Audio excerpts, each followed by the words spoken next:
Hello everybody, I'm Earl Cox at Barzilai Hospital in Ashkelon, Israel. When one thinks of sitting along the shores of the clear Mediterranean Sea, one's first thoughts go to a peaceful, restful environment. Not so here today in this beautiful resort city of Ashkelon, located in southern Israel, along the shores of the Mediterranean. All through the night and into the day, the silence has been broken with the sound of rockets exploding, causing damage to properties and life.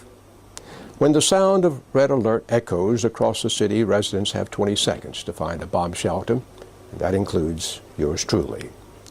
Since 2005's Gaza disengagement, radical Muslims living in Gaza have used the land given to them by the Israeli government as a launching pad to send rockets, Qassam rockets, into southern Israel, to the towns of Sderot, Ashkelon, Beersheba, Shana HaNegev, injuring and killing innocent Israeli citizens.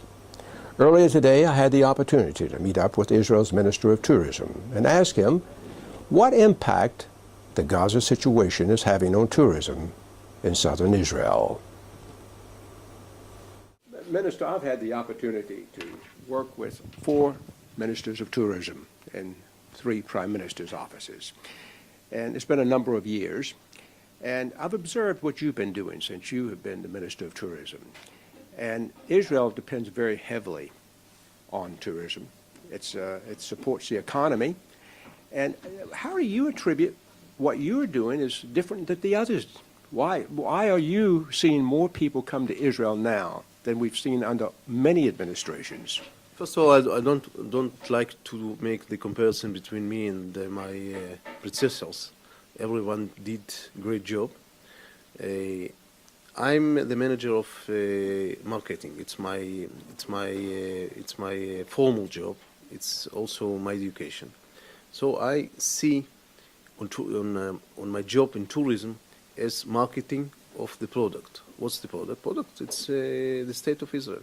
How we can sell it to tourists, to people, to help them to define Israel is their preferable destination. We positioned our country in different way that we did it before. We position it now like a Holy Land with Jerusalem in the center.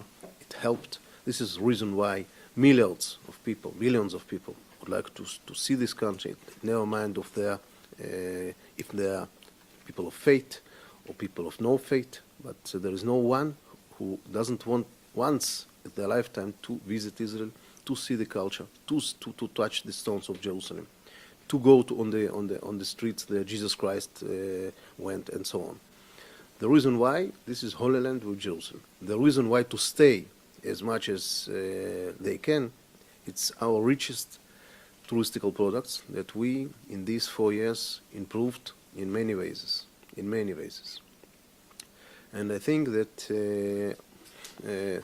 the right way of marketing, the differentiated marketing, the finding new target audience all around the world, the finding new markets, not just depending on our traditional markets in USA and Europe, but expanding it in Asia and in Latin America, and abolishing visa regime with Russia and then Ukraine, and of course improving our products and building new hotels, bringing brands, Waldorf Astoria and Kempinski and Ritz-Carlton.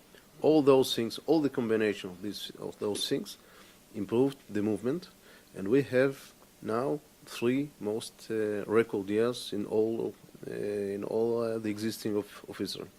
Well, you've managed to erase in the minds of most people when they think of the Middle East as people who still ride camels, but you've taken and highlighted Israel to the point where people want to come here to vacation on the beaches, and you have certainly made many inroads into proving that Israel is a safe place to travel.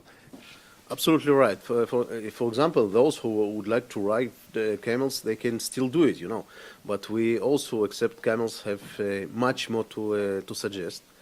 And yes, we proved that Israel is one of the most safest places in the world. Although that we have now this fighting with the terrorists from the south. With this attack, without this attack, it's one of the safest place in the world. You know, there is no border for the terroristical attacks and for terroristical acting. We saw what happened in Bulgaria. In Bulgas, we saw what happened in peaceful cinema in Denver, Colorado. We saw what happened in the island of Norway. There is no border for the terrorism. And Israel, one of the safest places, and people understood that, and they're coming. Millions, 3.7 million will visit Israel in this year. We've been speaking with the Minister of Tourism, Mr. Stas. Thanks a lot. Have a good day.